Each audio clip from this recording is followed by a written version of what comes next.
Paytaxtda avtobus zolaqlarında ümumi istifadədə olan nəqliyyat vasitələrinin, avtobusların fasiləsiz, intensiv və təhlükəsiz hərəkətinin təşkili məqsədi ilə polis əməkdaşları tərəfindən nəzarət profilaktik işlər davam etdirilir.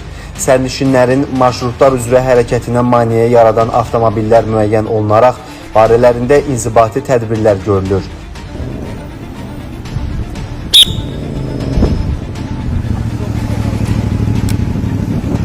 Ümumi istifadədə olan nəqliyyat vasitələrinin rahat, təhlükəsiz hərəkətinin təmin olunması istiqamətində tədbirlərimiz həyata keçirilir.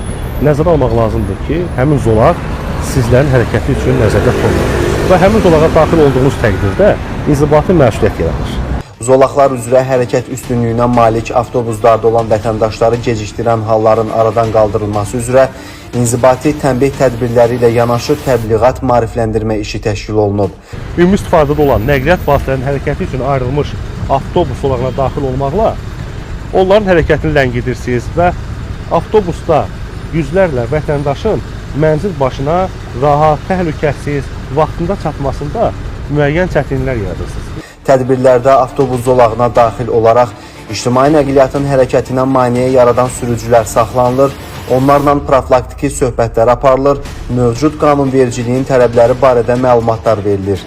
Etdikləri qanun pozuntusunun digər vətəndaşlarımıza yaratdığı çətinliklər izah olunmaqla bu halın yüzlərlə vətəndaşın gecikməsinə və hərəkət intensivliyinə təsir etdiyi onların diqqətinə çatdırılır. Məqsədimiz avtobus zolaqlarında ictimai nəqliyyatın tam fasiləsiz, maneəsiz hərəkət təmin etmək. Bir daha diqqətə çatdırırıq ki, ictimai nəqliyyatdan istifadə edən şəxslərə hörmətlə yanaşılmalı, qaydalara əməl etmək şəhərin nəqliyyat şəbəkəsində hər bir sürücünün əsas vərdişi, davranışı, intizamı olmalıdır.